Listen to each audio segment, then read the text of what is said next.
কেউ লাইভ দিন না জানি 17 আমরা ডকুমেন্ট করো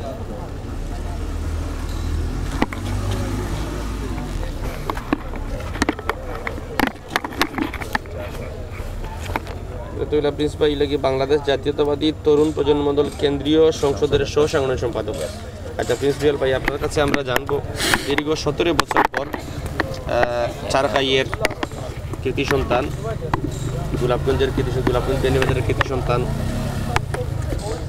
এম এ কুদ্দুস খান মজনু আজকে আপনি আমার খান না না না না আপনি সিনিয়র পারসন উনি যুবদল সিনটা মহানগর যুবদল জি জি সিনটা সবাই ডিসাইড করবা না না না আসি তো কই যত মানানসই না ওখানে ওকা দীর্ঘ 17 পর দেশে আসছেন আমরা জানতে চাই তার এই আগমন উপলক্ষে আপনারা একটি স্বাগত র্যালি করেছেন সকাল থেকেই পাশাপাশি ওনাকে সংবর্ধনা রিসিভ করবেন এবং নিয়ে যাবেন আসলে এই যে 17 বছর পর একজন ত্যাগী নেতা দেশে আসছেন আপনার পক্ষ থেকে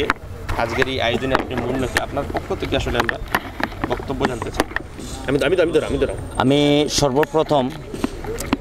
দেশ এবং প্রবাসী যারা এই মুহূর্তে আমার লাইভ দেখবেন এই লাইভটা দেখবেন সবাইকে জানাচ্ছি সালামাত আবু অভিনন্দন আমি বাংলাদেশ জাতীয়তাবাদী তরুণ প্রজন্ম দল কেন্দ্রীয় সংসদের সহ সাংগঠনিক সম্পাদক প্রিন্স রুহেল আহমেদ আজকে স্বদেশ গমন করতেছেন আমাদের প্রিয় নেতা এম এ কুদ্দুস খান মজনু ভাই উনি হচ্ছেন আলহিয়াম পারফিউমস গ্রুপ অফ কোম্পানির চেয়ারম্যান ইউএই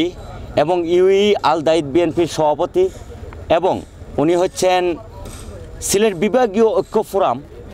জাতীয়তাবাদী ঐক্য ফোরাম ইউএই কেন্দ্রীয় শাখার উনি হচ্ছেন একজন সভাপতি উনি বিশিষ্ট ব্যবসায়ী সমাজসেবক এবং জনদরদী তো উনি আসতেছেন শুনে আমরা বিএনপি পরিবার এবং জাতীয়তাবাদী যুবদল ছাত্রদল অঙ্গ সংগঠনের সবাই একত্রিত হয়েছি এবং ওনাকে এগিয়ে নিয়ে যাওয়ার জন্য আসছি এয়ারপোর্টে তো আমরা সিলেট এয়ারপোর্টে এখন অবস্থান করছি এবং উনি অল্প কিছুক্ষণের ভিতরে বাহিরে আসবেন তো আপনারা সবাই ইনশাআল্লাহ ওনার জন্য দোয়া করবেন ওনার পরিবারের জন্য দোয়া করবেন উনি 17 বছর পরে দেশে আসতেছেন এবং আওয়ামী নির্যাতনের শিকার যার ফলে উনি দেশে আসতে পারেন নাই এখন অনেক দিন পরে উনি দেশে আসছেন ওনার বাবা মা সবাইকে দেখবেন পরিবারের সাথে থাকবেন এটা আনন্দের বিষয় আমরাও দোয়া করি আল্লাহ পাক যেন ওনাকে সুখে রাখে ভালো রাখে আগামী দিনে এই এম এ কুদ্দুস খান মজনুকে নিয়ে যারা আপনার শুভাকাঙ্ক্ষী আছেন তাদের কোনো পরিকল্পনা বা কোনো চাওয়া আছে কিনা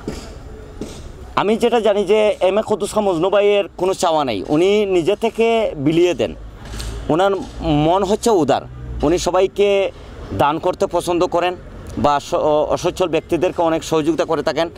উনি দলীয়ভাবে যে কোনো পদ চান অথবা কোনো এমপি হবেন এরকম কোনো চিন্তা ধারণা ওনার নাই আমার ধারণা যেটা উনি আমাকে যেভাবে উনি বলছেন বা প্রায় সময় ওনার সাথে আমার কথা হয় ওনার সাথে গভীর সম্পর্ক কারণ ইউএই আল দাইদ বিএনপির সভাপতি যখন উনি ছিলেন তখন ইউএই আল দাইদ সিটি বিএনপির আমি সাংগঠনিক সম্পাদক ছিলাম আমি রুহেল আহমেদ তো ওনার সাথে দীর্ঘ প্রায় 14 বছর আমিও প্রবাসী ছিলাম রাজনীতি করেছি উনি অনেক উদার মনের মানুষ খুব ভালো মানুষ উনি দেশপ্রেমিক এবং জনদরদী আমার কাছে খুব ভালো লাগে ওনাকে এবং আপনাদের কেমন লাগে ইনশাআল্লাহ আপনাদের মতামত জানাবেন বলতে চাচ্ছি যে আপনারা যারা শুভাকাঙ্ক্ষী রয়েছেন আজকে যারা এখানে রিসিভ করতে আসছেন যারা শুভাকাঙ্ক্ষীরা রয়েছে দেশে বিদেশে তাদের কি কোনো চাওয়া আছে ওনাকে নিয়ে বা কোনো পরিকল্পনা আছে আগামী দিনে হ্যাঁ অবশ্যই চাওয়া আছে যেহেতু দেশবাসী চায় যে একজন প্রবাসী নেতা দেশে এসে রাজনীতির সাথে সম্পৃক্ত হোক দেশের রাজনীতি উন্মুক্ত হোক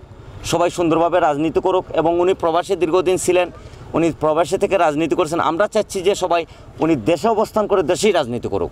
রাজপথে রাজনীতি করুক এবং আমরা ওনার কাছ থেকে আশাবাদী যে উনি দেশে আমাদেরকে সবাইকে ভালো সুন্দর একটা সুষ্ঠু পরিবেশে রাজনীতি উপহার দিবেন ধন্যবাদ।